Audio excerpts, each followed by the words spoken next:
Welcome to the Sandersonian Institute of Cosmere Studies, where there's always another secret.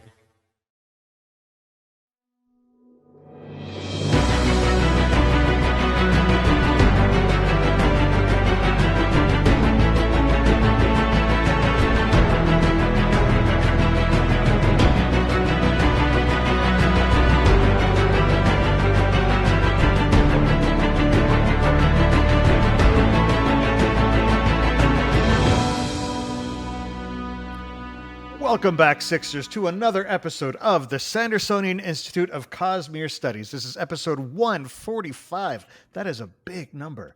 And today is September 25th, 2023. I'm Bill, and I am joined, as always, by my Occidental co-hosts, Amy and Jordan. Welcome. Hello. Before we get started, we do want to remind our listeners that the Sandersonian Institute of Cosmere Studies is not, I repeat, is not a spoiler-free podcast. That means that if there's something in the Cosmere you haven't read and you're worried about hearing spoilers, you might want to go read those first and then come back and join the discussion. And I have a feeling we're going to drift into a few different of the entries just because this is kind of Cosmere important. Tonight, we are going back and we are doing another discussion of Dawnshard.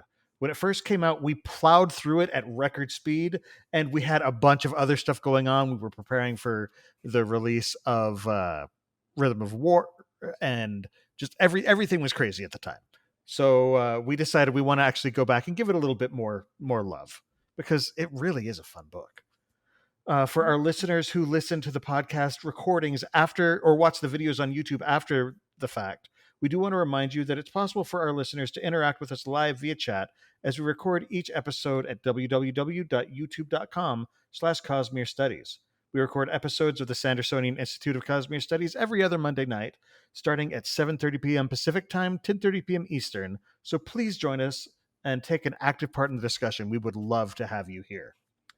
The show is made possible by the support of our listeners and patrons. The show will, of course, continue to be free, but if you want to help us out, head over to patreon.com/Cosmere Studies. Even pledging $1 or $2 per episode would really help us out. We really appreciate it. Patrons get immediate access to our Discord channel where you can talk about the show, the Cosmere with other listeners, just a lot of other fun conversations about, like, largely about the Cosmere, but we'll branch out into a little bit of everything, honestly. We've got a great community, lots of fun conversations over there. You'll also get early access to bonus episodes, exclusive access to other bonus content, and other good stuff. This week, we want to thank our newest patron. I don't know. I hope I don't butcher this, but it's Rayleigh G, I believe. Maybe Raleigh, but I think Rayleigh. But thank you so much. We appreciate you and are happy to have you on board. Thank you. No matter how are you're y'all doing? pronounced. I'm still recovering from FanX. Yes, tell us about FanX. So it was a lot of fun. I got to run around as a Jawa on Thursday and had my Sandcrawler cart with me. Yeah, Utini. And then Friday I had my first ever panel at FanX, and it was the Cosmere Battle Royale. So we had we were guessing about 200 people come to it. Nice. And it was really fun. And we were totally like, oh, I think Vin's going to win it all. But no, turns out it was Kaladin. That he doesn't took the whole surprise me. thing. So, I mean, yeah, it was the Is it like everyone voted, or how did it? Was this yes. determined? So we would sit there and we built. What is the discussion? Is it who would win in a fight, or is it who would? Who would win in a fight? And it was like we made sure that everybody had access to the investiture that they would need, and that it was as fair as we could that way. But we also made sure it was like when we had Dalinar, it was Blackthorn Dalinar, not Rhythm of War Dalinar. Yeah, not because we're like, he could do lots of cool things, but he's not the same in a fight. And so, and we just had it that way. And Was the Lord Ruler on the list? I'm sorry, but okay, good. I'm sorry, but if you pit Vin against Kaladin with she emotional, was eliminated before that. Okay, because I was going to say with emotional elements, she would break Kaladin like a twig. Oh, yes, So- that I mean, what it was, I think it was Marsh that was the second one that was up. Hey, Yeah, but Marsh Marsh is pretty took out. busted. Oh yeah, it was crazy. Was this like, and again, which Marsh was this? Like, was this? This was the third book, but no Ruin influence. And we made sure, and we're like, yeah, he wouldn't want to fight Vin, but we had it that they have whatever, for whatever reason, they have legitimate reasons for doing the fight. It's death battle rules. You fight to the death. Yeah. Just how it goes. So it was that, and we had so Steve live streamed it, so it should be up on his channel if you want to watch it. So the Cosmere Knot. That's the Cosmere Knot. The channel is called Read and Find Out. Yep. Or at the Cosmere Knot. But yeah, I was dressed up as Shalon, and it was great. So, and then I did. Okay. Too. Well, cool. Now, Brandon didn't attend this year, did he? No, he was not there. Apparently, we had some people show up to the panel, and we're like, "Is Brandon here?" And we're like, "Oh no!" But we didn't say anywhere that he would be there. Right. So. Yeah. Well, that's a shame. Yeah. But still, cool. They would not have had Brandon in our room because it was. And you said you had your Shalon cosplay, which yes, it was my Shalon cosplay. It's very nice. Very, very blue cool. eyes and everything.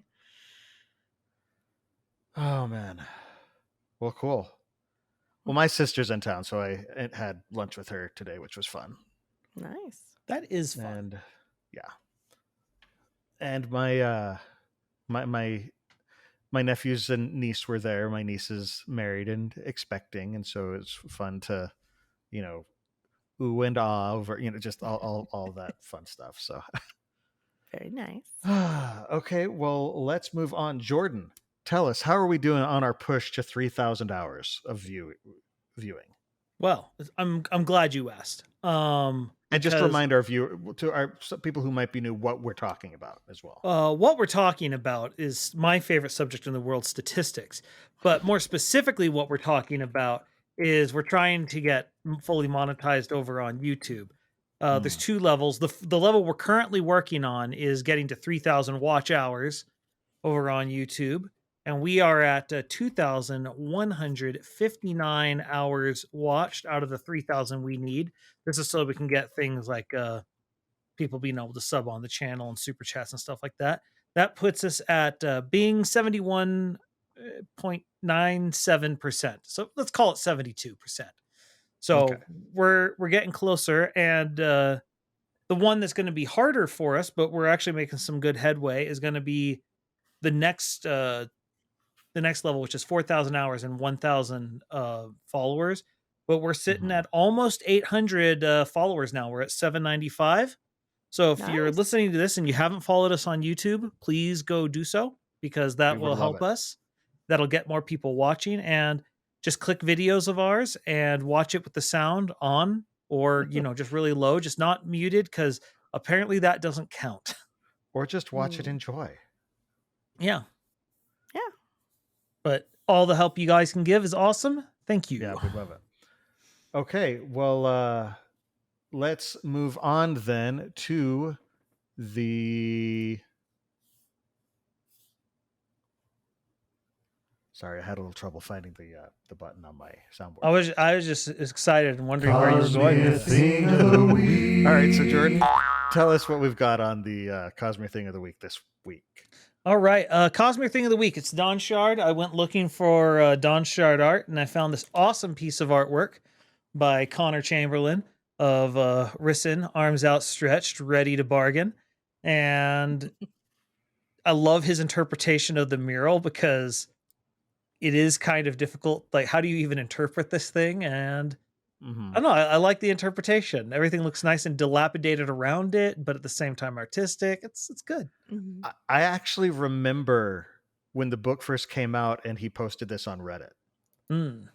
I remember seeing it, and it's a little different than I pictured it. Now, I may have pictured it wrong, but the way that I pictured it was more like the metals table, the Allomantic metals table. Because he said 4 quadrants split into 4, but that's just what came to mind for me. But I love this. It's gorgeous.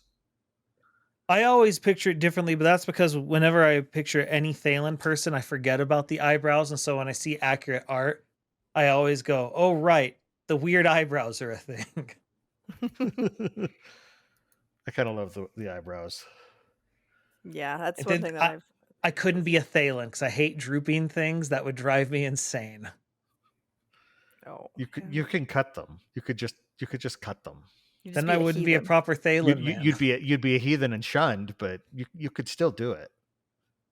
Yeah, we're gonna have to or maybe you would have grown up with them, and so the drooping You'd just things be wouldn't used have to it. bothered you. Nah, that doesn't sound right. Then I wouldn't be me, Oh, or however Lopin said it in this book. fair enough. But yeah, Connor's awesome. He was really nice to me on Reddit, so be nice to him. Nice. Go check out his Instagram. Absolutely. Lots of pretty art. All right, so for Sanderson news, there actually wasn't a weekly update this week. So, but we do know 2 weeks ago he did hit the 75% mark for Stormlight 5. Had a special intro and everything. It was one of those where they kind of went all out, and you're just like, okay, this is way too much effort for something so mundane, which is kind of great. So, if you haven't watched it, you also go watch the weekly update from 2 weeks ago on Brandon's channel. So it's good stuff. But yeah, let's move on into our discussion of Dawnshard. I enjoyed it a lot the second time through. I did too. Yeah. But probably because last time we read Dawnshard under a lot of time pressure. Duress. Well, it's because we had to have a bonus episode to be able to even do an episode on Dawnshard. So we read that in a week, and then had to do one the next week on Rhythm of War. So yeah, and then on top which of is a tad longer. Well, and then before that, for me personally, I had to get the title belt going. That's right. And so it was a breakneck pace. I'm glad that we don't have to do that very often. And so this time I was a lot more cognizant of what was actually going on at the story. I mean, technically we could have done done 3 title belts this year. Just but based on Cosmere, because he had 5 books come out this year. I'm so glad I'm not. As of November, there will be 5. So glad I'm not. Oh man. Yeah. Title belts are a lot of work. But yeah, so it was nice to see Yalb again. I will say that. Yeah. And like I feel like he was fit in a good way, because it's not like, oh, he just happens to be on Rysn's ship. It's he was on his own ship, and it's that happened to find this ghost ship. derelict ship. But it's just like, oh, Yalb, I missed you. I think he was one of the characters people were like, we didn't ever know what happened to Yalb. We're concerned about Yalb, and it's like, oh, it's okay, he's fine. Well, it's also like, it's not everything's happy and sunshiny. Only 3 of them survived the sinking. Yeah. So only 3, but I mean, you still got that. At least you got that face character to. I do find it interesting that, and it makes sense given what all has happened, that Shallan never went hey, did anyone ever survive? And then you remember, oh wait, that was also, she then had to fall in with bandits to get to the Shattered Plains, murder one, become betrothed to Adolin. You just start going down the list of things. And once she's betrothed, everything's out the window. She was very busy. They were all googly-eyed over each other, so Yeah. But it's just one of those things where you're like, oh, why is she not? And you're just like, oh, right. Like it's not that she's unfeeling. It's just that a lot happened, and she has a lot bigger fish to fry. And I do want a reunion so that she can tell him, oh, it was soulcast. Well, plus, that's the kind of thing that she might repress a bit. Just considering, I disappeared this entire boat and a lot of people died.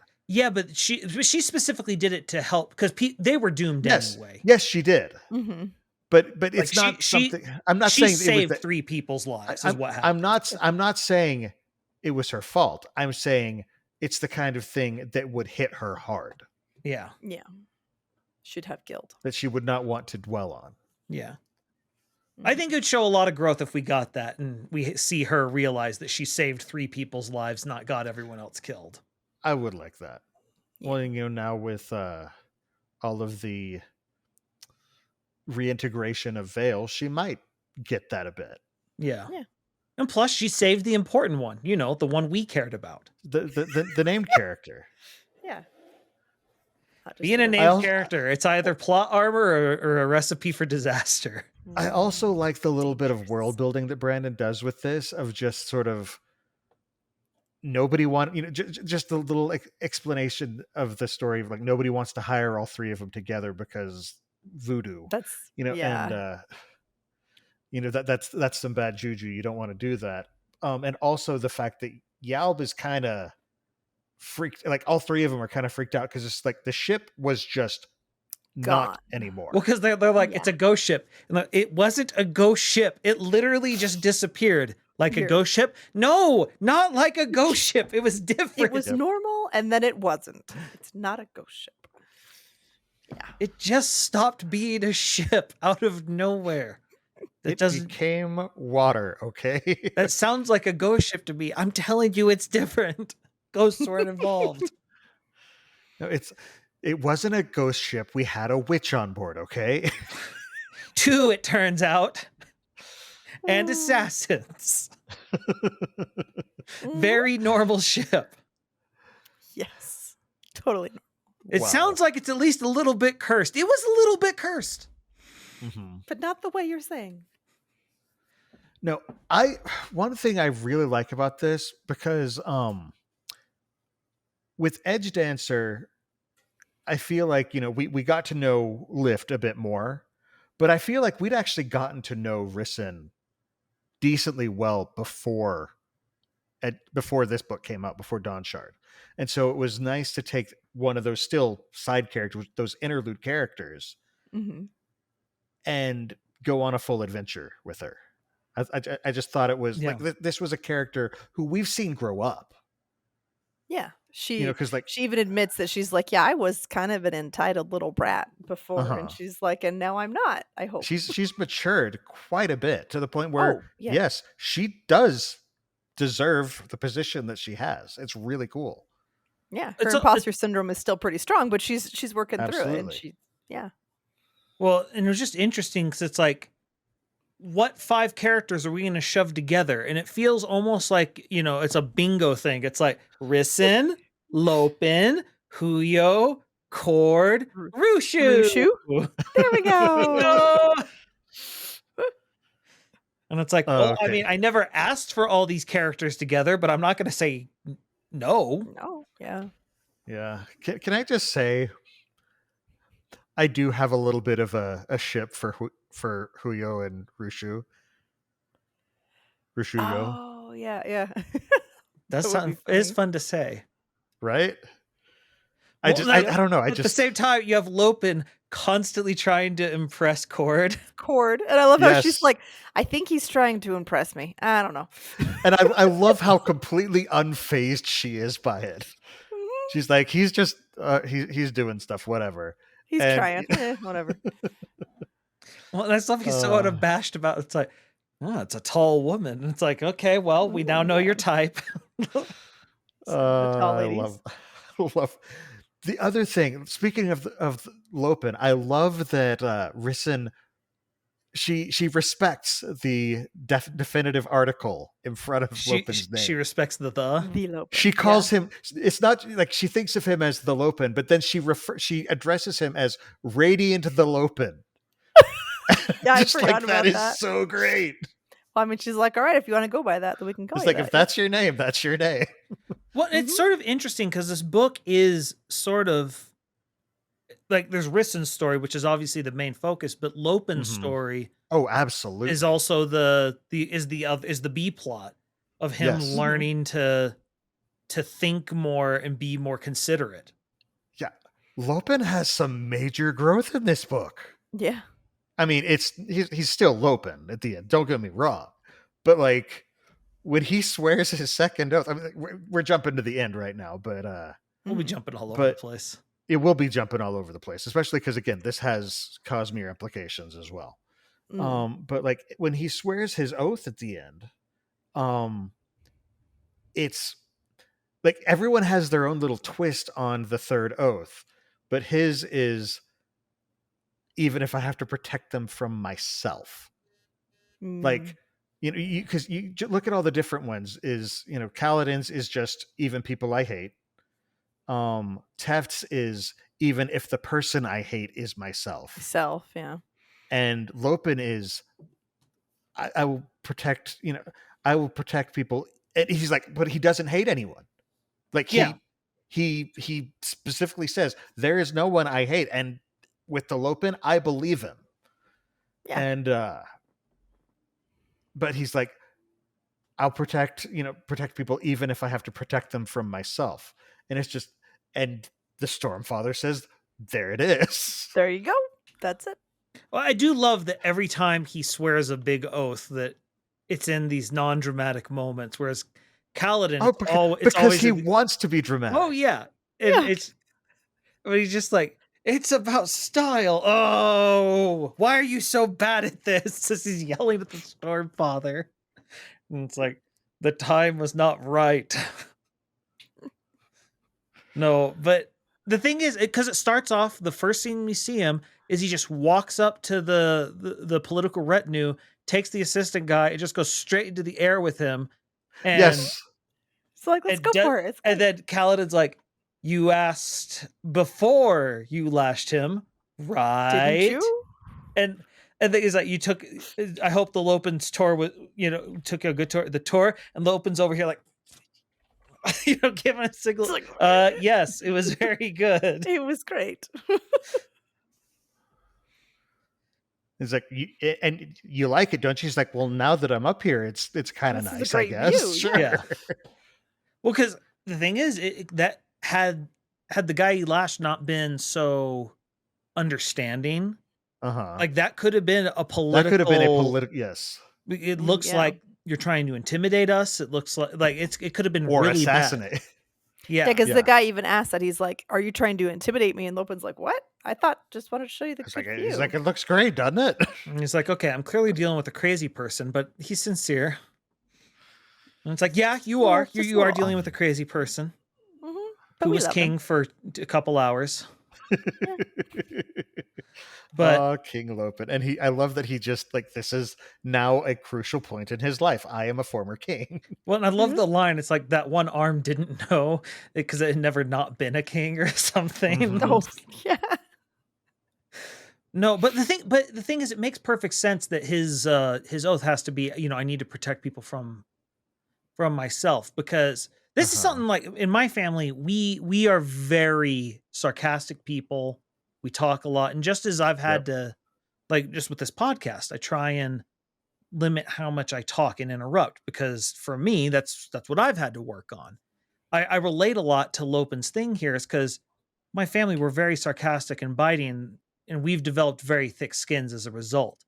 Not everyone grew up in that environment. And, for me, it was like, I had to learn to start, you need to not just say the first thing that comes to your mind to try and get a laugh. Like that can come out harsh depending upon your audience. And it makes perfect sense. So Lopen, who doesn't hate anyone, because that's the thing. The third oath isn't about who do you hate. It's about going to the extra effort to do to protect people you need to, and to stop making exceptions. And the Lopen, because he doesn't hate anyone, his issue is he's not being caught. Like he because he's always saying, "Oh, I'm intending to treat people right, so that's good enough." And it's like, no, intending to treat people right isn't enough. You need to be more careful. You need to actually improve yourself, because that's the progression of the oaths, is this personal improvement. And it's that the was whole his next level. It's the whole concept of, well, I wasn't trying to be offensive. It's like, but you weren't trying not to be. Yeah. Yeah. You need to be thinking about their perspective and all these other things. And that's that. Well, it's especially interesting because he's good at understanding people and actually getting into their heads and figuring them out. It's just he tends to do it very haphazardly, non-intentionally. I mean, even like his great insights in this book, like earlier where he they have the discussion about taste, and it's like, taste can change. And it's like, that doesn't make sense because I'm still me. So if It's like, it's not, I didn't change. Whatever that is must have changed. Yeah. And then Rushu's sitting here like, have you read? And she starts going into some deep philosophical thinker. And he's like, no, why? And she's like, because that sounds like it's from it, like where he stumbles upon these brilliant things, but he's doing it so unintentionally that you lose something. Yeah. There's a reason that people are so eager or have been so eager that like, I want to see Wayne and Lopin interact because they're both that sort of manic. I don't want to say idiot savant, but it's like because they're both so socially awkward, but also so incredibly observant and insightful, and so they know how to connect, especially to broken people. Mm-hmm. Yeah, but and that's the thing that's interesting. Like, it was one of those things when they put Lopin on the same boat as Rysn. As soon as it happens, I suddenly like, oh, because these characters share something in common. They've both been, they've both had at different points of their life loss of their limbs. Well, and both, but it's very different perspective on it. But both have experienced it. And it's also both of them have experienced having both and having not. Both. But in opposite directions. Although Lopin had it, then lost it, then got it back. Yeah. And she's learned how to be okay with having to make adjustments and not getting her legs back the way that she wants. And it's clear, and he even mentions it in the acknowledgments, that Brandon has paid very, very close attention to addressing, to being very sensitive about these sorts of things and actually giving a genuine type of perspective for somebody in this situation. Yeah, I'm sure he used lots of different sensitivity readers for it. And I really mentioned that he did. Yeah, and I really liked how Rysn was communicating with other people who were paraplegics and had other issues and like that, and how they were all collaborating together and different things, and how. Well, and I especially like it from the perspective of Rysn's a merchant, but you also have all these engineers and stuff. Yes, and so it makes perfect sense in this world that does have AOL essentially, instant messenger, that they would, because it is the problem of. There is definitely a community of people who have this problem. They're never going to be big enough by themselves that their needs are going to get taken care of by just market forces and stuff like that. Yeah. It's too specialized. It's too niche, and there's just not the market in this, and so they're like and so you can get things like for example, someone like a Rushu, who if you can put them to the task, they can start trying to think of it. But there's no substitute for the people who are actually in the situation, and just the sheer experimentation that goes on. Like, she starts talking about, the rings and the hooks, and so that you can dress yourself and all this other stuff. There is no exception for experimentation. You have to have it, and they're going to be the people most qualified to help design their own stuff. Which is one of the great messages of this book is. You can help yourself no matter how bad the situation is. Yes. Because we saw Rysn after her fall and how despondent she was. Yes. Yeah, and so she even comments on the flashback, and she's thinking back on it, and she's like, that was like a dark time, that it was just awful. Absolutely. Like, well, I think it's when she gets pushed back into the water with Cord, and they're trying to dive to get away, and she's like, and for a split second it took her right back to it. When she felt helpless and awful and just like the worst thing ever. But again, we've seen so much growth from her. It's really been an interesting story to watch develop. Yeah. Like of the interlude stories, she's one of my favorites. Yeah, I always really liked her, but with every new scene and stuff, I liked her more because I'm like, oh, she's getting even better. She's not. Well, and I'll say I actually didn't like her. She was obnoxious at the beginning. I liked it, but I liked what we saw of the world through her. But it actually wasn't until her third interlude where I really started liking like her story and stuff, because until she had her accident, it's just like, I kind of don't care about all, oh, we need to learn how to be a proper merchant. Where's Brandon going with this? And then she has her accident. It's like, oh, okay. So this is where we're going with this. Okay. That got heavy, out of nowhere, but it's been very interesting. And it's also just, it's not the person you would think you'd be covering in a high fantasy novel. Here's this paraplegic that we're now going to follow. And it's like, all right, well, here we go. I'm paying attention.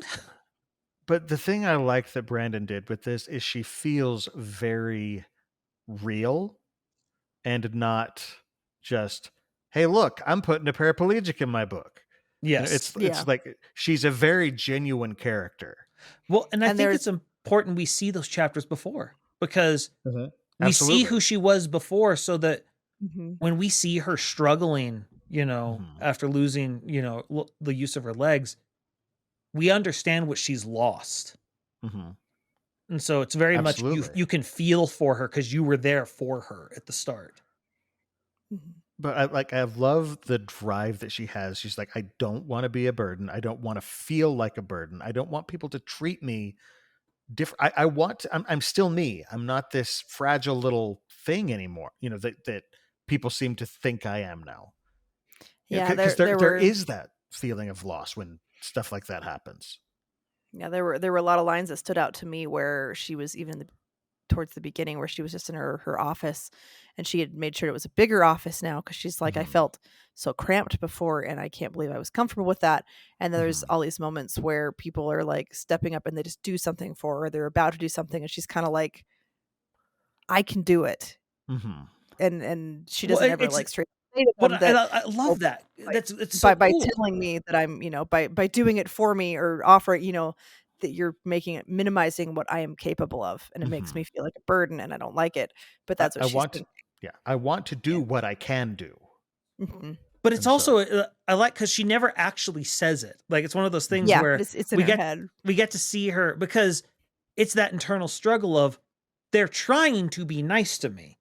But that's the problem of it is, she knows it comes from a place of goodness.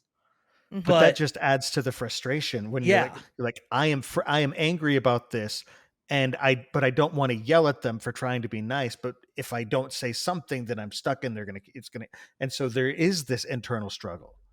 I mean, like, it's a different aspect, but I've mentioned it before. I think there was a time where, for a period of about 2 or 3 weeks, I was blind. I was effectively blind.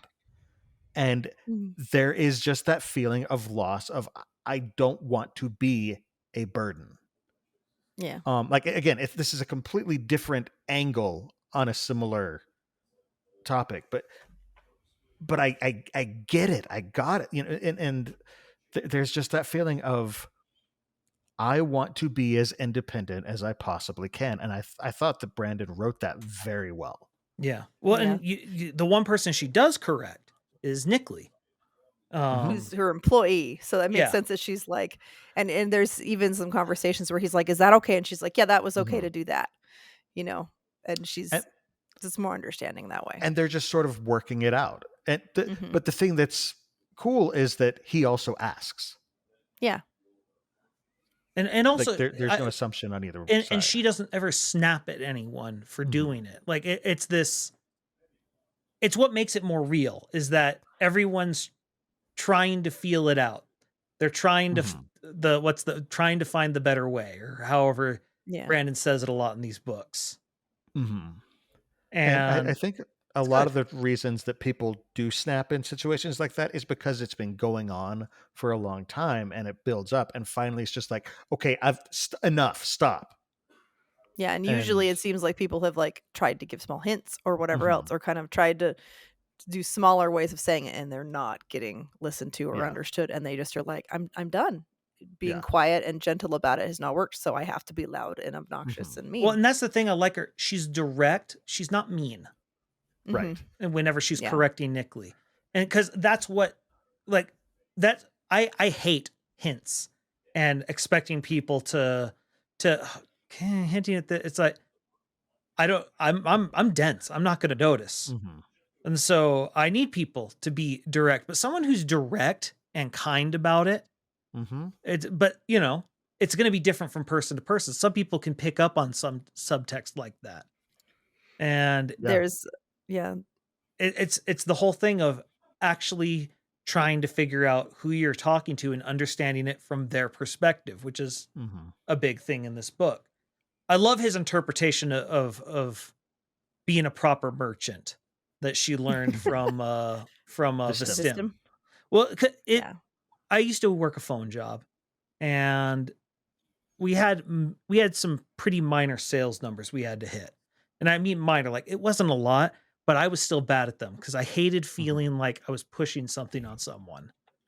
And I got a new boss, and he's like, "Hey, I noticed you're struggling to hit this. Why?" You know, just very direct, because again, I need directness. And I'm just, I hate, you know, I feel it. And he's like, no. You should never feel like you're pushing something on someone. We're a big giant this giant corporation that has a bazillion products. They're calling us for help. So if they're trying to log into their account, they're probably looking to do something. Just ask them what they're trying to do. You're the subject matter expert. You will find out what they need to do, and you will naturally help them get them to the department they actually need to get to, that they may not even know that's what they need, because they're like, it was the financial sector. It's like, they're not subject matter experts. They don't have your training. And it's like, find out what they need, help them. You'll hit the numbers naturally, literally as if it was like supposed to be a life lesson. I try it the next call, and I got the biggest lead I ever had over at that company. I'm just like, that's like a parable. There we go. Yep. No, years and years ago, I used to work at a piano store back home, and there were multiple salesmen, and then the owner of the store who also helped who was also a salesman. And one of the salesmen was very, very, very much a pushy. He was like your classic pushy salesman. And people would come in, and he'd say, "Oh, this is the one you want." And he'd just start talking at them. And they'd buy a piano, and they'd go home.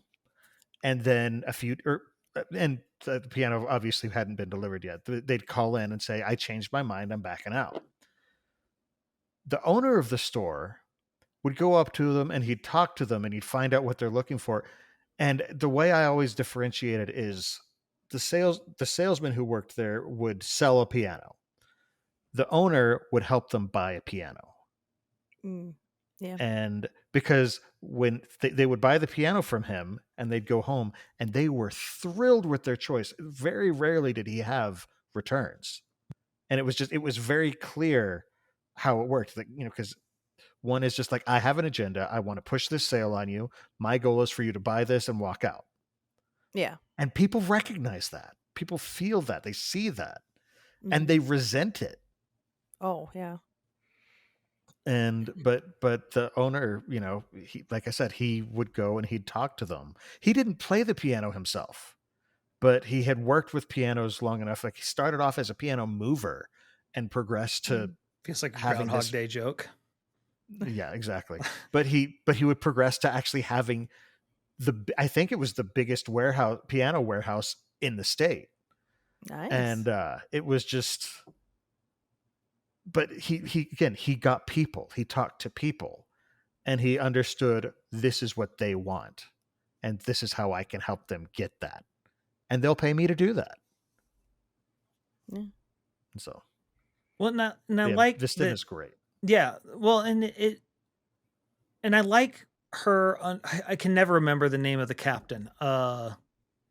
Where she's like, she can't figure out why the captain's so cold, and then she suddenly like starts putting things together, and she suddenly realizes she thought she was getting this ship, and then I got it. Yeah, me, who everyone knows was a brat, and like, you know, my reputation preceded me, and now she. What I like is she thinks to herself, okay, the captain thinks she could do these trade deals. She doesn't understand that it's actually a lot. There's more to it, yeah. Yeah, it's a lot more difficult than she thinks it is. But she suddenly sees from her perspective what it looks like. And she suddenly realizes, oh crap, I have got to figure out how to make this work. Yeah. Because she I have thought to she was earn going to I have have the to ship. yeah. I have to earn this respect instead of just getting the respect that I thought I had, that I was supposed to get. The captain's name is Drolwan, Drlwywan. So Drlwan. Drolwan. Thalens need more vowels. I cannot say their names. You'd think with all these merchants, they'd be able to buy a few vowels. Can I buy several vowels? I wish I had a rim shot sound on my soundboard.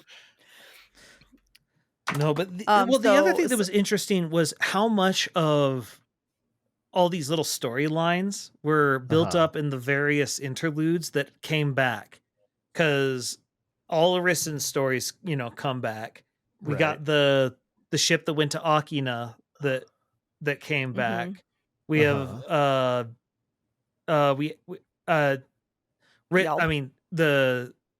the king of whatever. What is that island?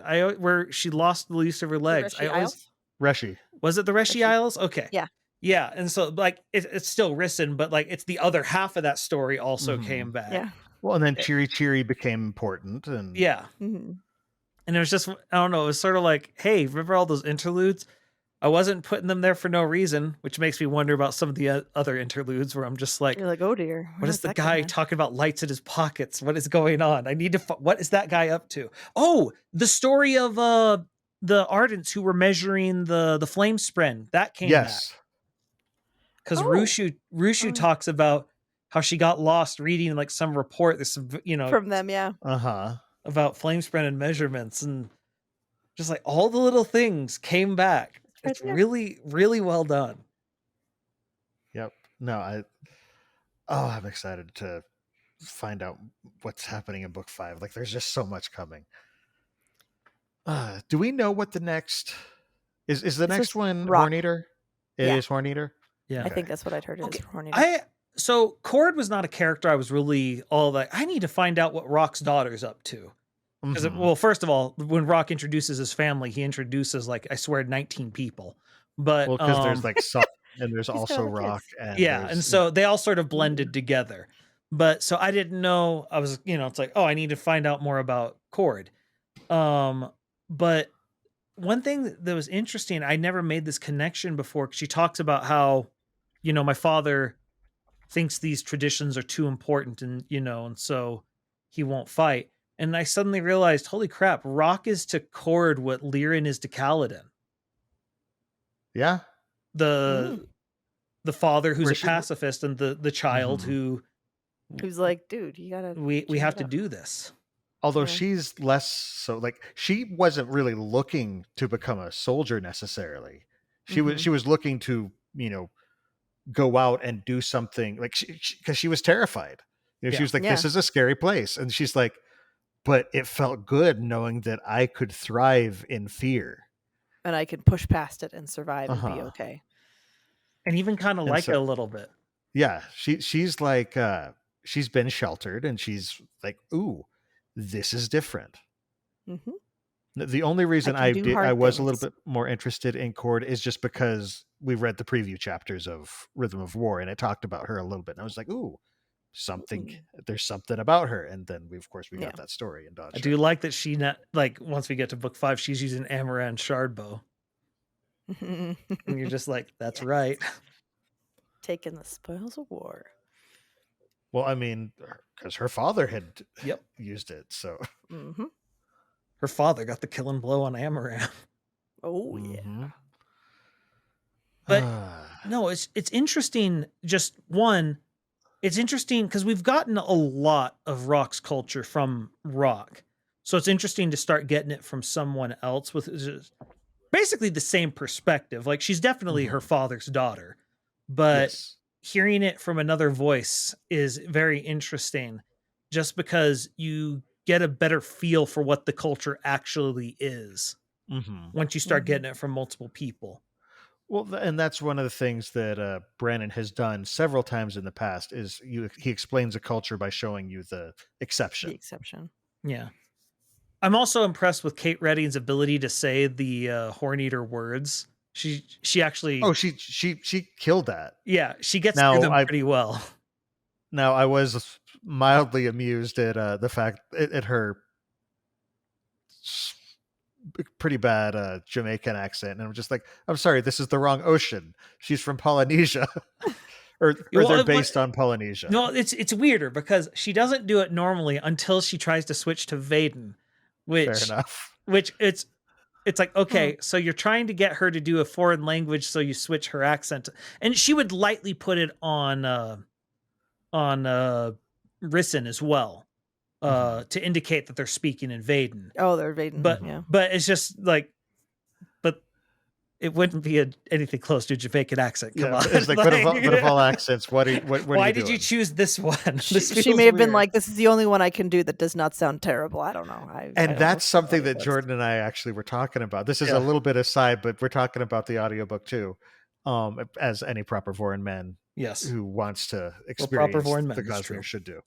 But it's a thing with Michael Kramer and Kate Redding is there are some vocal artists that we've listened to who will just do a bunch of different voices. Kate Redding and Michael Kramer each seem to have 4 or 5 voices that they kind of cycle through. This is, I'm not saying this is a criticism by any means, because they really are in, there's some of the better narrators out there, but it's just something I've noticed is it gets sort of distracting when Sadeas has like the exact same voice as someone from some other story, and it's like, okay. Or again, Lopin and Wayne. Yes, Lopin and Wayne they basically have the same voice. I could see that. Where it's like, if you had a good Hispanic accent, you could do that would really help out. Help out Lopin sounding different. Yeah. Well, especially, I didn't realize that Gancho was a gendered word because he started referring to he said Gancha. And I was like, I saw that too. Oh, I didn't catch that, but the first reading, I just it's like Spanish. I had the same thought. I also love speaking of just playing with the gender of words in language. With Cord, whenever she talks about an object, because she's speaking in a foreign language, she still says he or she, which probably informs you that in her language, that word is gendered, but she doesn't know how to say it properly in this other language. And so she keeps you. So even though it's an object, she's like, he was good to me. And she's talking about, which makes something. sense. Oh, it makes perfect sense. And Rock did the same thing. Yeah. Well, and it makes me wonder because trying to get people to speak, trying to get the voice correct on people trying to speak a language they don't know is actually kind of difficult to make it sound authentic. Yeah. Without sounding, again, without drifting into an offensive. Yeah. And so it was something that I didn't appreciate the first read through that Brandon did really well. And actually with Cord did it on multiple levels, because they had her and Huyo trying to speak Alethi, which both of them are much weaker with their Alethi. But then he moves her into Vaden, and she's much better with Vaden, but it still is limited. It's still not her native language. It's not her native tongue. Yeah. And he does a good job of actually cycling through like the different levels of expertise on language and doing it very well. It's something that Brandon has played with. Like, he hasn't written a full conlang, constructed language, but he's flirted with it several times, and it's clear that, and he's done something that the same sort of thing that Tolkien did, is it's influenced by actual languages. You can you see the Polynesian languages in the Horn Eater dialect. You see, very like in what's it called, Mistborn. There's a lot of French influence on the names and places and dialects as well. And so it's just really interesting seeing Brandon play with language that way and working to make it feel natural. Yeah. It's just so hard. It makes me wonder, because there's a subject matter expert, for this book, he talked to actual paraplegics to make sure, hey, does this read correct? and seeing how other subject matter experts have done things in the editors panel I went to. I'm sure they put notes. It's like, no, she would, it'd be more like this. You'd want this, and she'd put it this way. I wonder how he did that to make I wonder if it's just his own experience trying to speak a foreign language that he uses for that to make it sound right. Or maybe he just finds people who are new to the language and just has them talk and sees what are, how did they put it so that I can make it sound authentic, so that you hear this and you know that this is a person who is still learning the language. Well, and I would almost think he did spend 2 years in Korea. So yeah. I'd almost think you'd want to talk to someone who does like ESL. And so they would have a lot more experience with that's people okay. That'd probably be the way to do it. And their levels of people who are sort of fluent or not really, just they're more likely to drop these kind of things and struggle with these kind of things in the different languages. Yeah. So it's probably a mix of all of that, actually. Yeah. I'm sure he would use any and all resources he can get. Yeah. Well, and that's the thing that I'm always so impressed by when Brandon does his acknowledgments is the sheer number of people. He's got a lot. Yeah. And part of that is he's now a really accomplished author, but it's also he really is wanting to get this to sound good. And so he gets a lot of different experts. It's like at the first Dragonsteel convention when we were there, we met a guy that he had used as a resource for the fighter pilot talk in Skyward. Yeah. It's just like that. This is what they would respond to. This is how it would work. No, the way you're describing that actually wouldn't, physically work that way. In fact, it'd probably destroy them. And, just. You need to do this. So this, different. Yeah. Well, and that was the specific panel. It was actually his thing where that you see like the subject matter experts, they get a different highlight color. I think they were like lime green or something. And it was just highlighted. It's like, they wouldn't, it was talking about how the ship was moving. It's like, they would use this word, not this word. Right. That's the way you're saying it is how a layperson, but their experience. So they would say it this way. Yeah. And I don't know. I find the process of trying to get that to be accurate very fascinating. Yep. Yeah. All right. Well, I think now is probably a good time to take a break. So we'll step away for a sec. And those of you who are listening, we'll see you in just a few seconds. And we are back. So let's talk a little bit about this voyage. We've talked about a lot of ancillary stuff to the characters. We've talked about the characters and Brandon's writing and stuff, but let's actually talk about some of the stuff that goes on. So one of the reasons I was really excited for this is I love seafaring stories. Like, I've had a thing about pirates for decades at this point, and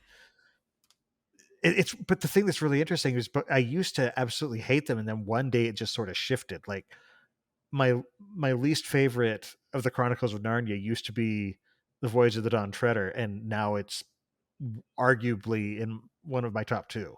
So it's just, but I don't. There's just something about a good seafaring adventure.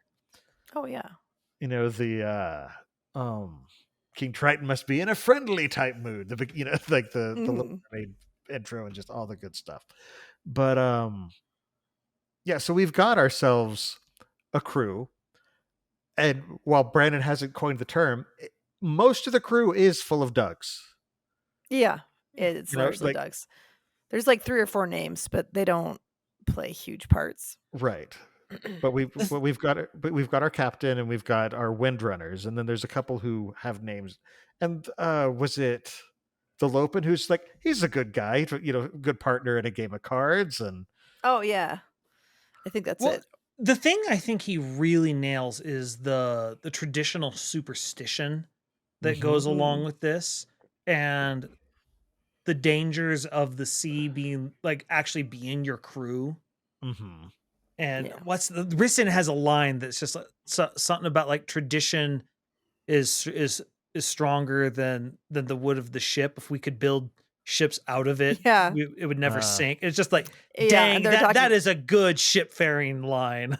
Yeah, and there's the whole thing with the hazing, that it's like they were being like, the authorities were trying to like ban hazing overall, and they're like, no, if we ban it entirely, then they'll do it more secretively and it'll be even worse versus if we just encourage them to do the lighter hazing. And so they still get to do it, but it's gentler.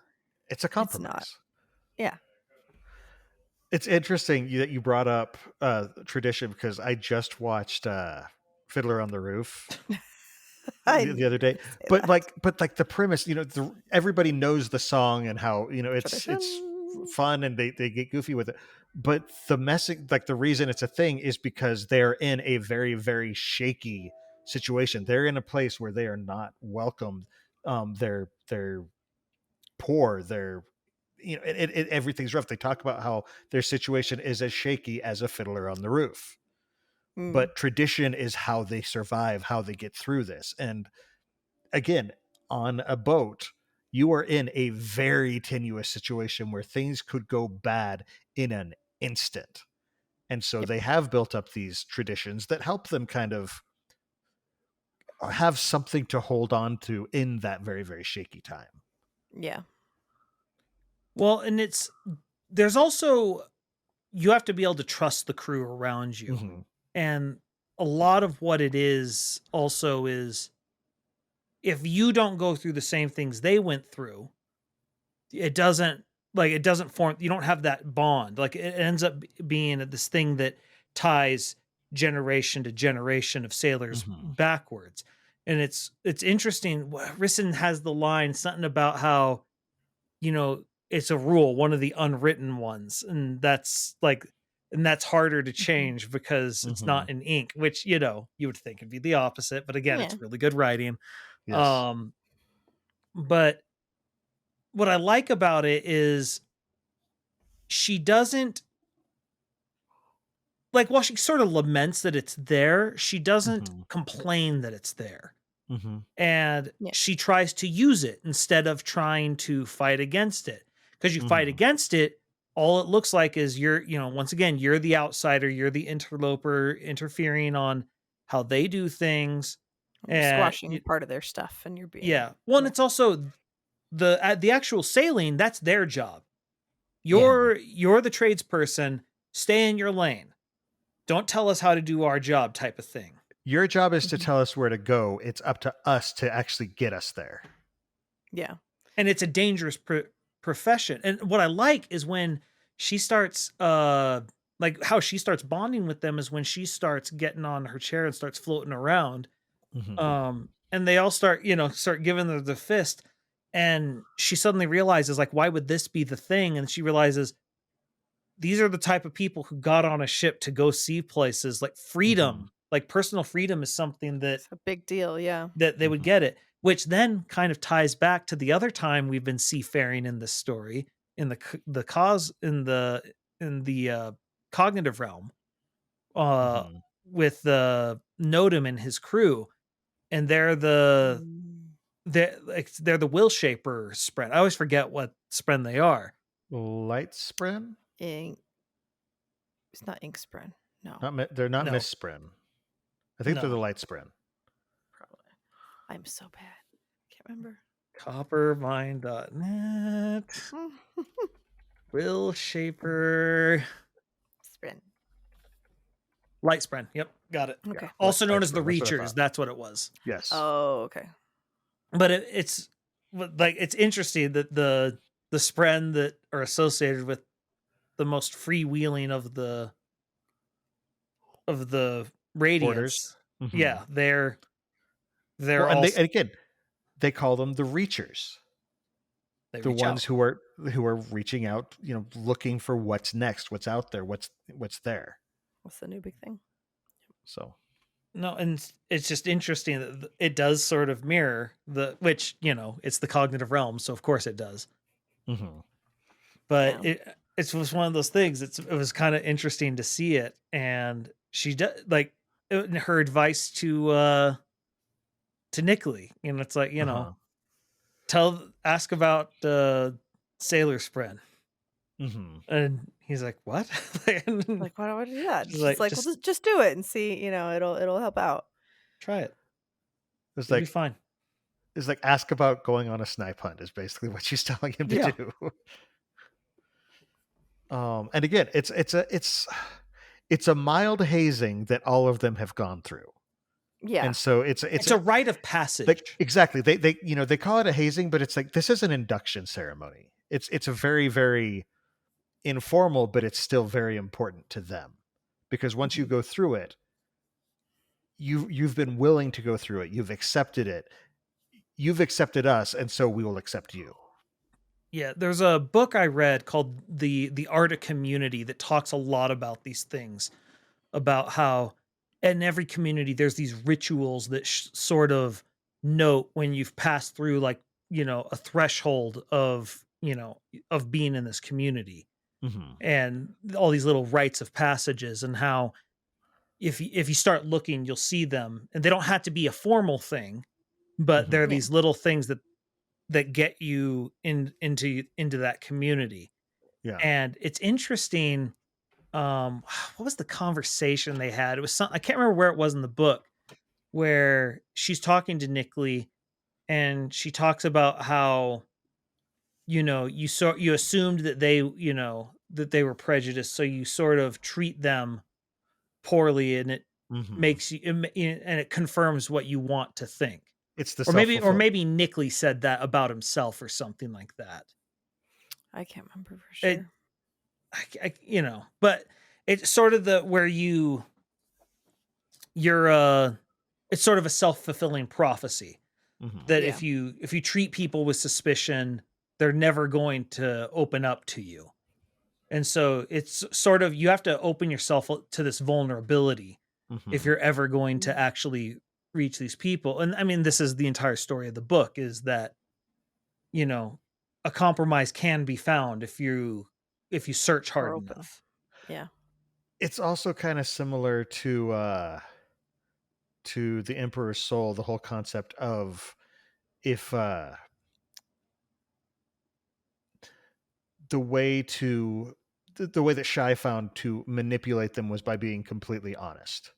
Yep. It's like, if you open yourself up to this, that's actually how you do it. Because again, people can smell if you're trying to manipulate them, and they resent it. And so you typically, if you're trying to push somebody to do something, if you're trying to trick them, you're going to end up doing the opposite. They're going to get so much more resistant to any influence you want to have. Yeah. One of my favorite sayings is, if you want to speak to someone and have them understand you, speak their language. Literally, that happens a lot in this book. It does. They switch languages. Yep. A lot.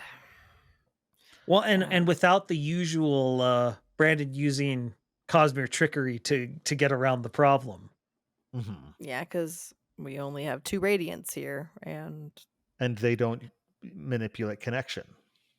Yeah. And poor Huyo, like, I felt so bad that he's sitting here just like the whole book being like, the first time maybe I'll have somebody translate for me, instead of the first time we get to see Huyo from Lopin's perspective, where suddenly they're both speaking Herdazian, and he's talking the way Yesna talks. You're like, what? He's so smart. I love Huyo. Let's talk about Huyo, because I feel like, again, he's just been sort of treated as this side character. And yeah, I understand that feeling, like, where you're trying to speak in a language that is not your native one, and you're just thinking to yourself, I'm smarter than this. I'm so much smarter than this. Why do I sound like a toddler? And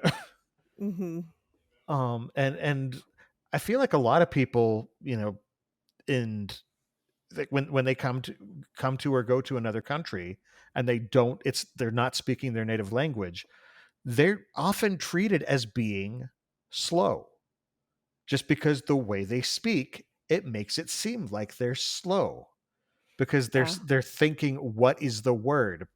But that doesn't mean that you're talking to somebody who isn't intelligent. It's just they don't speak this language, and they're trying to communicate something to you in words that they don't know. They're going through like 4 different filters to figure out how to communicate. So that means that it gets condensed and simplified, and they just can't speak as eloquently. Yeah. It's like there's a series by Robert Asprin, the Myth books. And one of the characters that shows up is a baby dragon. And he just looks like your typical baby animal, frolicking around, and his name is Gleep because that's the only thing he can say. And then in a later book, there's a whole section that's from his perspective, and he's speaking as like one of the ancients. He's, just like deep rumbling voice, but outside everybody just sees him as Gleep, this cute little baby dragon. Oh man. Oh. And it's just like communication it's such an interesting and fascinating topic, and it's so important. Mm-hmm. Well, and then the thing that's so interesting about it is we know Huyo's smart. And Lopen says, like, surely you're the smartest of all our cousins, Huyo.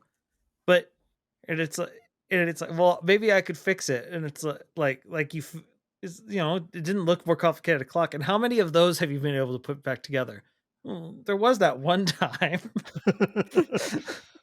And so what I like is he's not suddenly Tony Stark, he's figuring it out. Well, he's a tinkerer. He's a tinkerer. Break things. He's a tinkerer who's related to the Lopen. Yeah. And so he's not Lopen, but you can see the family connection still. He's just like, I'm gonna push on this thing and see what happens. Just with Lopen, it's people, and with Huyo, it's machines.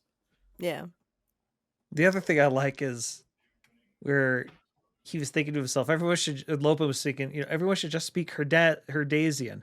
It's much simpler, and it has all the words you need for all the different types of cousins. Because that's what's important to him. Yep. For everybody else is like, you don't need 5 words for cousins, but yeah, for him he does. No, and I also love when Rushu mentions, like, you need to tell people about this. Is he the one that I blame for this genius discovery? He's like, yes, absolutely. Wait, genius? Genius. Wait. Are we talking about because again, the Lopen doesn't really treat Huyo as smart, because the stuff that Huyo is smart about doesn't matter to Lopen. Yeah. Well, he says, like, because he tells him you are smart. Like he says it, but he also, is, he's like, stop messing with it. Cause he's also seen him break so much stuff. Fair enough. Mm-hmm. And so it is the problem. My dad's like this. My dad's really smart, and he takes things apart to put it back together. But he literally refers to it as Rob Davis standard operating procedure, where like the second 2 to 4 hours of a project is just trying to get back to getting the thing to work the way it did before you started messing with it.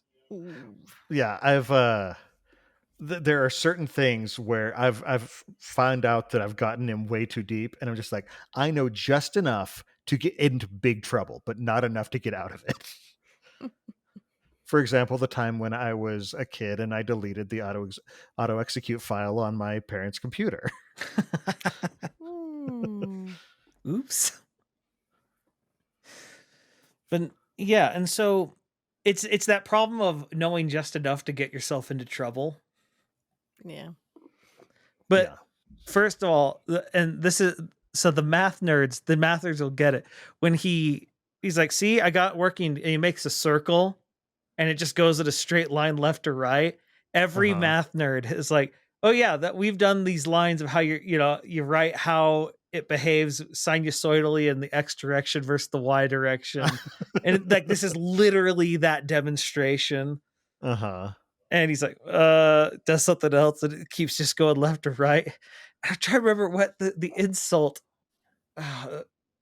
Lopen's insult he says to him, and I can't remember what it is, or it's like, you person who makes things worse, or like, it was this really convoluted insult. Where, I don't know, it was a lot of fun. It was a lot of fun to see that, like, his interactions, because we've seen so much of Lopen interacting with Herdasians. We never see him in his own head interacting with Herdasians. And so finally getting to see it was a lot of fun. And especially with I like how Lopen's always trying to make everyone laugh around him. And so, like, he comes up with a joke, goes to Huyo, and he has to explain this joke that's a pun in a different language that probably doesn't work in Herdasian, but he explains it, and Huyo gives him like a polite thing. But then Rysn does what was her pun that she did? something about Hold on. It's I think it says Radiant the Lopen. What do you call a Thalen who can't walk? And he says, not sure, Gansha. Names from afar. That's right. and then I won't stand for this. Is what He's like, of course, I never stand for that sort of thing. And he's like goes, and then like he actually, Huyo actually laughs at that joke because it's not one that is based in language. It's based in the situation, and so it makes sense. That joke is a lot funnier. Now, the thing that I like about Huyo, he does know just enough to get into trouble, but he's also willing to do stuff. Another of my favorite sayings. It's from it was a big one at Pixar for the longest time in the early days. And they talk about it a lot in Creativity Inc. Is fail fast and fail often. And the thought process being, if you're not failing, then you're not changing, you're not progressing, you're not trying anything new. And that's kind of how you get into discoveries, is you're just willing to take steps, to take actions, to do stuff. Yes, you're going to fail. That's okay. It's okay to fail, because then you can grow. And so I love the fact that Huyo is a tinkerer. He'll play with stuff. And then suddenly people say, wait, you did something that I've never seen before. How did you do it? He's like, I was just doing stuff. I was just playing with things. Well, and I like Rushu talks about how she probably wouldn't even have realized what this meant if she wasn't working on Rysn's chair issue. Right. And how it was... And so it was interesting how she's talked about how most scientific discoveries are accidents that you then try and figure out how you made this accident happen, and then you start figuring out applications later. Yeah. And it's one of these things that I like it because you have to be willing to mess with the status quo of something to figure out where the seams of it are. Especially in engineering projects, but you always have that fear of, but what if I break it? And sometimes you have to break it to understand how something works. Well, and that's another reason why I kind of love the idea of Huyo and Rushu together, because he's the one who's willing to go in and tinker and break it, and then she sees it and just says, "Wait a second, I know something. Like, I can do something with this." So I think they complement each other very well. Yeah. Plus, again, their name is just too perfect together, because it's Rushuyo. I also love how she wanted the giant pile of treasure to sleep on, because she always heard that in the stories, and she's like, it sounds horribly uncomfortable. I want to see, but I just want to try it. Yeah. There's like, aren't you a radiant and you can't, or not a radiant, an ardent can't own anything? Well, I still want to try it. And then I tie it back to Ardent Greg, and it's like, they're all reading these trashy stories, every single one of them. It's great. The Ardents are reading dime novels, I'm telling you. Chip novels. Yeah, good point. No, but okay, so let's actually talk about this island. Well, first let's talk about and I can never remember his name. What was Rysn's assistant, the sleepless? Nickley. Oh, Nickley. This is the first real look at the sleepless we've gotten. Brandon let slip, or not let slip, but let out the information a little bit before, that all of the background or all of the back cover text on the Stormlight books is written by a sleepless, or by the sleepless.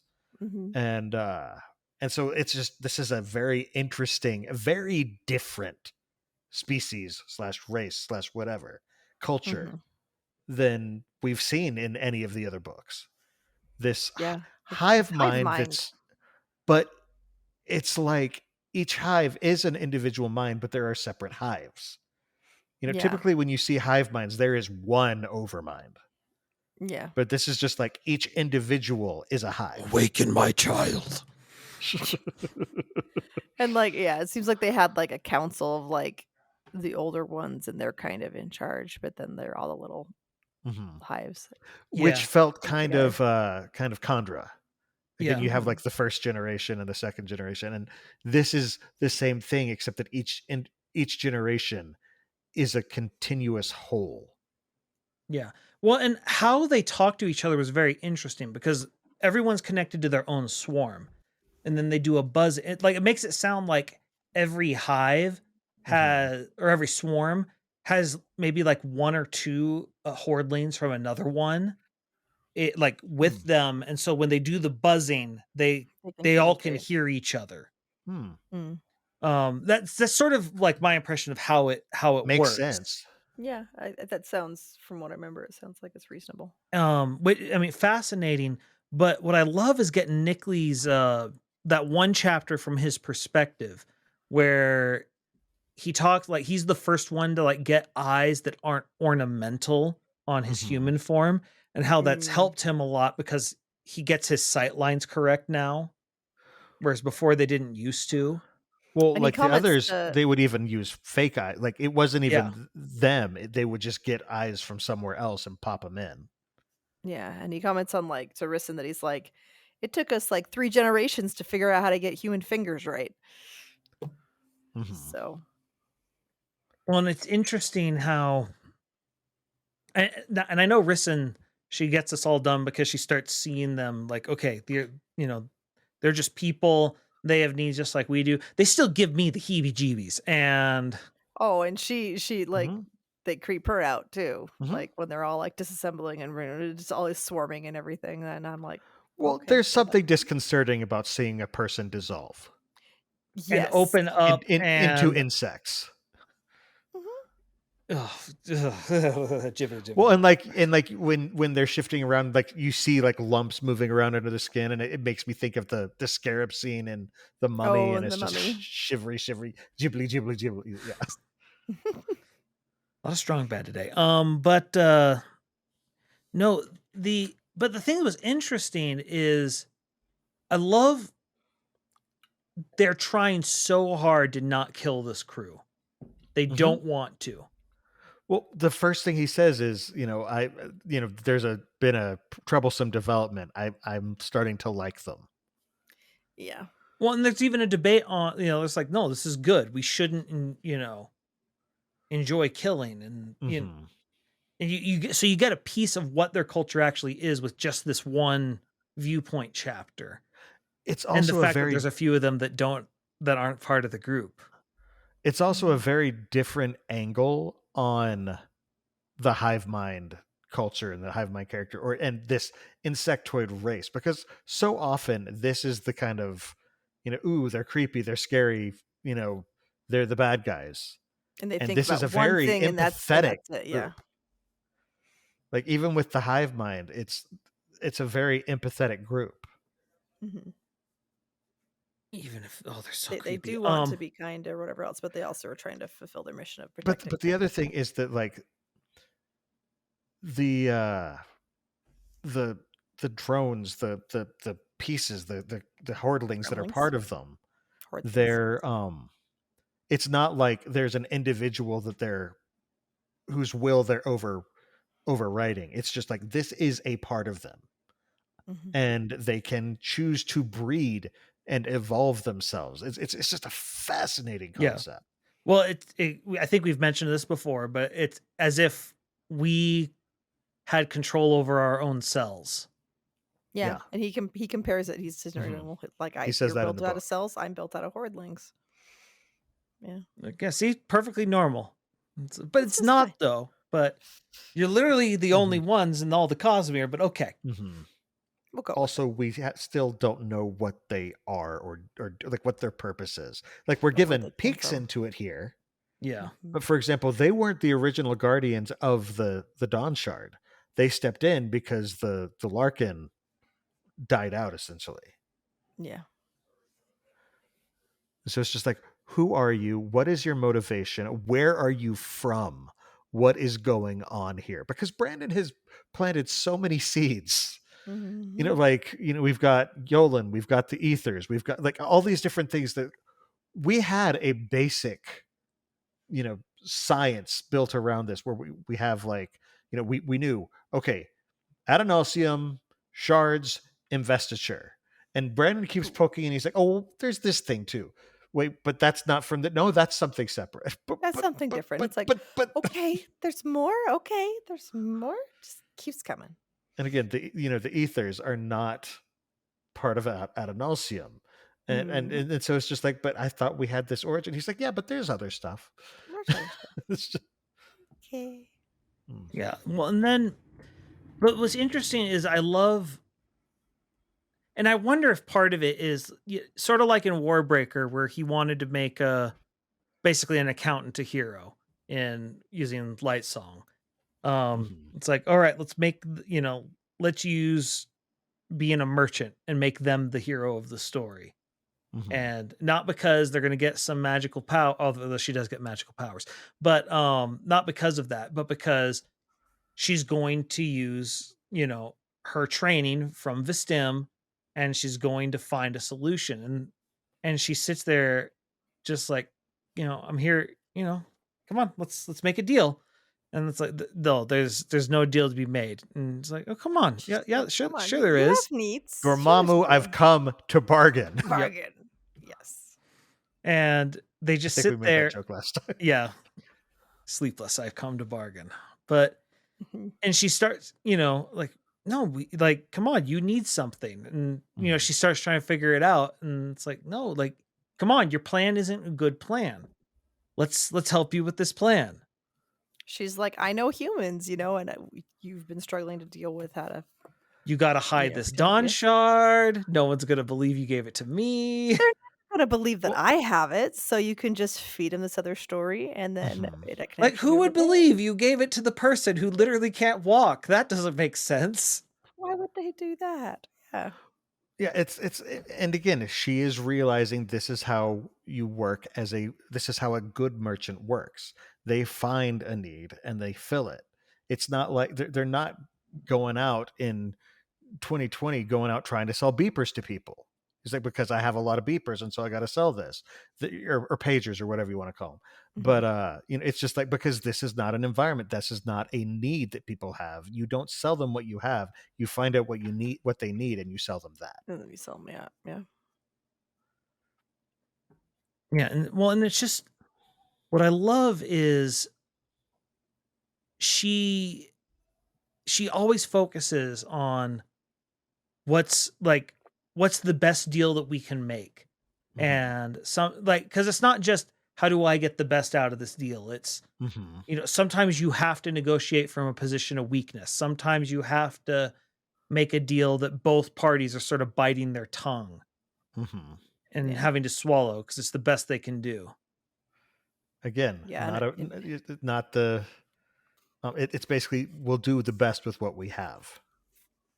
Find a better way.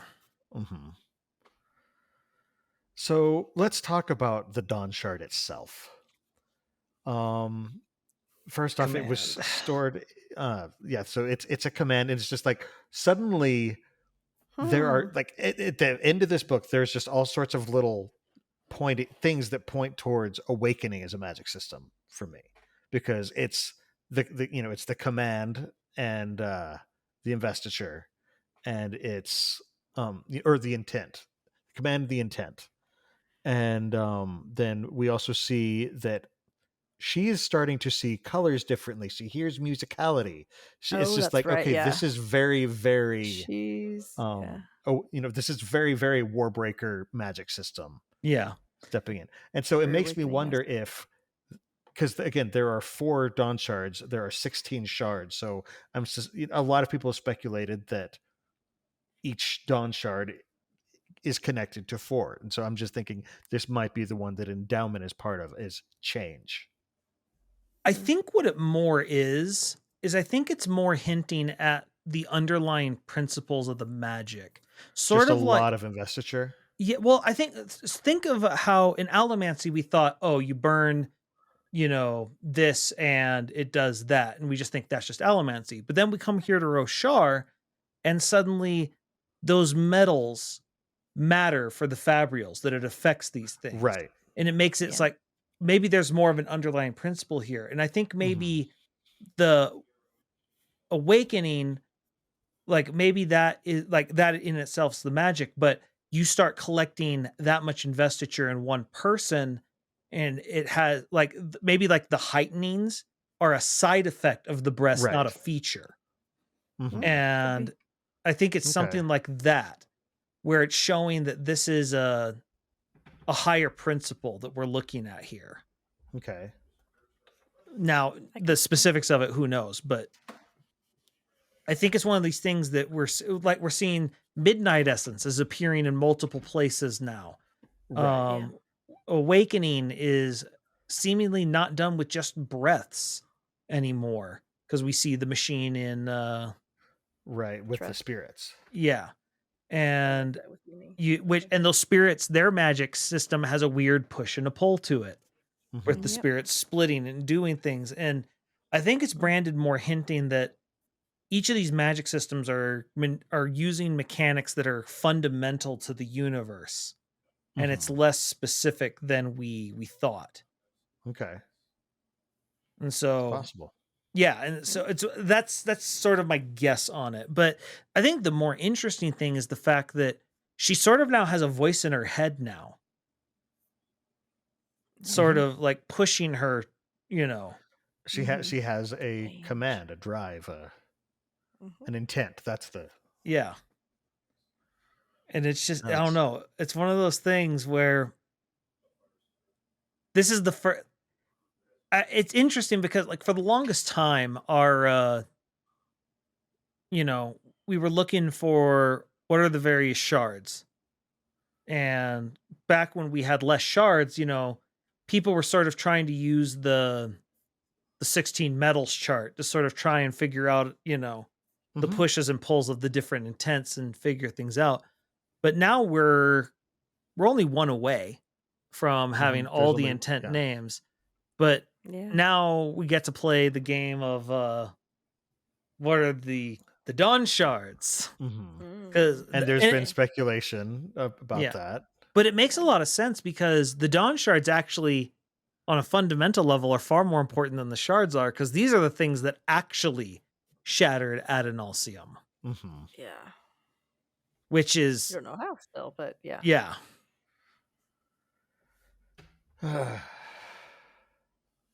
It's complicated. It is. There's so much going on here. Well, and it's another one that's interesting because unlike a lot of the other things we've seen in the Cosmere, this one doesn't have, or in Roshar, this one doesn't have cultivation's prints on it, unlike a lot of other things that have happened. It's true. Because she's never interacted with any of the three that cultivation touched, and very minimally with any of the people around the people she touched. I know this is going back. I also loved her meeting Navani and immediately understanding, like, okay, so this is a rock star, and she's living up to the title of queen. Yeah, and there were just so many moments where, like, you could see the consideration in Navani, that she was just like, I'm going to sit down in a chair. I'm going to do this thing. I'm going to do that, to be considerate and not make it like I'm being condescending and infantilizing. And there is a difference between being considerate and being condescending.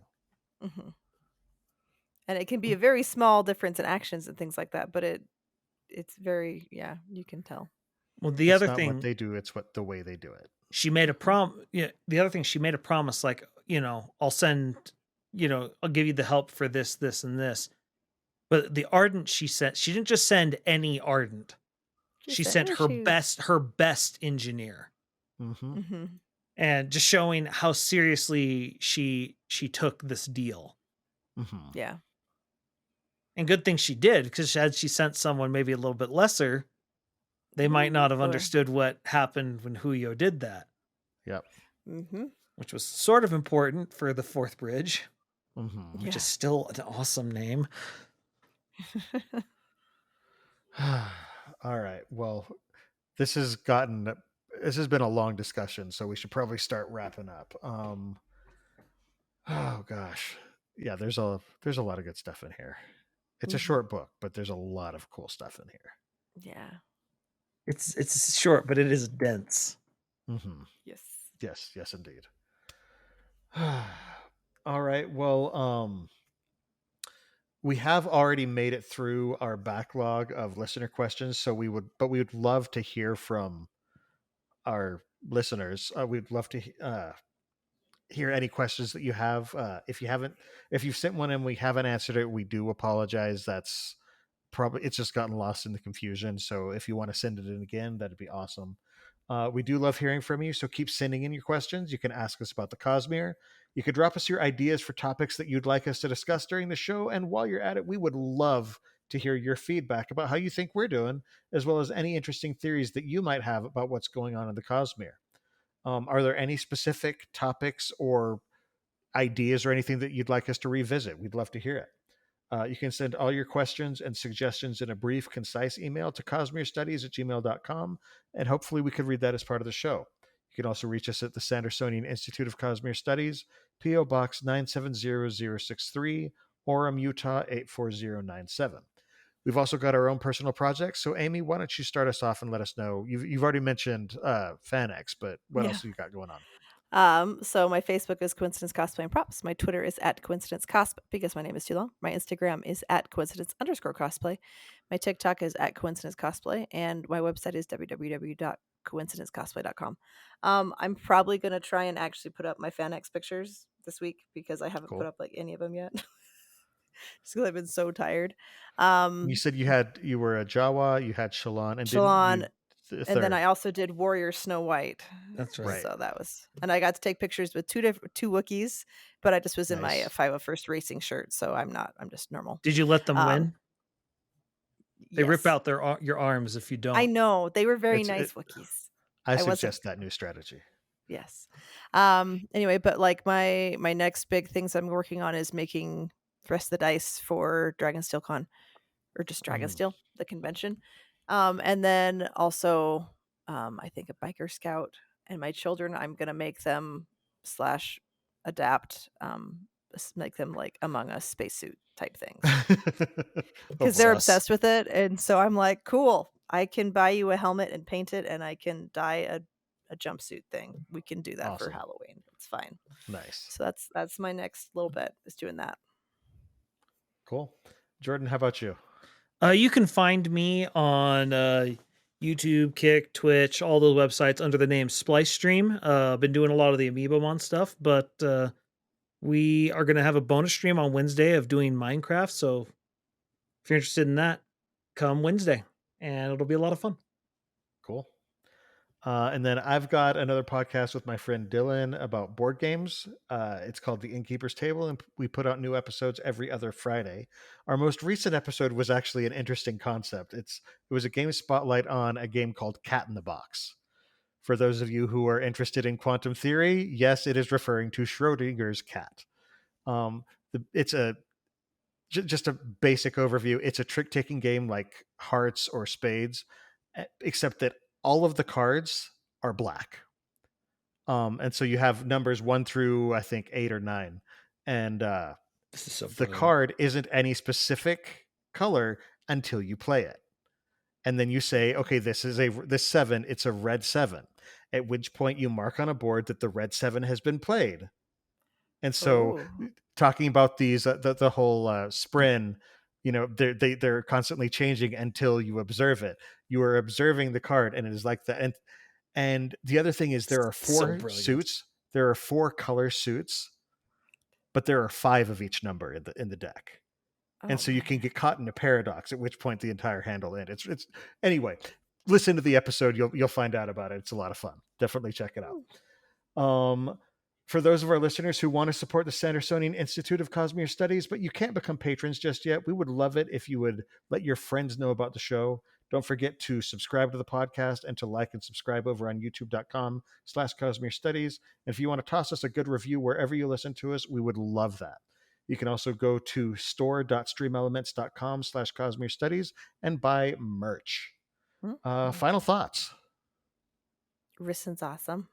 Rysn is awesome. She's gotten much more awesome. And I loved, it was really sad seeing Chiri like get sadder and sadder and sadder. But then when she came back, she was like, bam, this is my person. You don't hurt her. Yeah. And it was very Syl standing in front of the high storm. Mm-hmm. So but I am it's also, little, but I am fierce.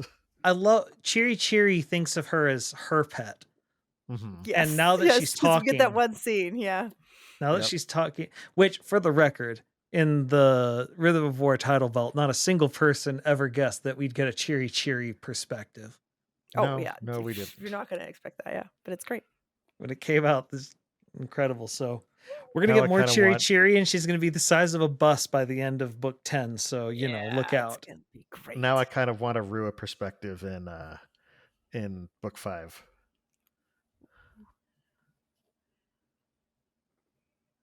So I'd love to hear how he talks about Lopin.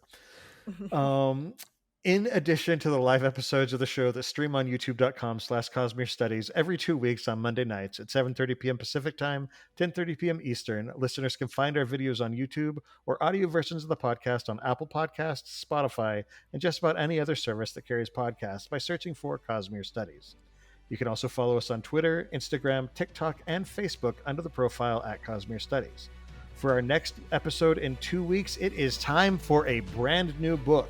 That's right, Secret Project number 4 is coming out this weekend, and we are really excited for this one. We read the preview chapters a little while back. Definitely looking forward to it. So, a little while back, I mean like a year ago. Shush. So join us for the live discussion in 2 weeks on Monday, October 9th, 2023 at 7:30 Pacific Time, 10:30 p.m. Eastern at www.youtube.com/Cosmere Studies. Until then, on behalf of Amy, Jordan, and myself, thanks for listening, and remember, there's always another secret.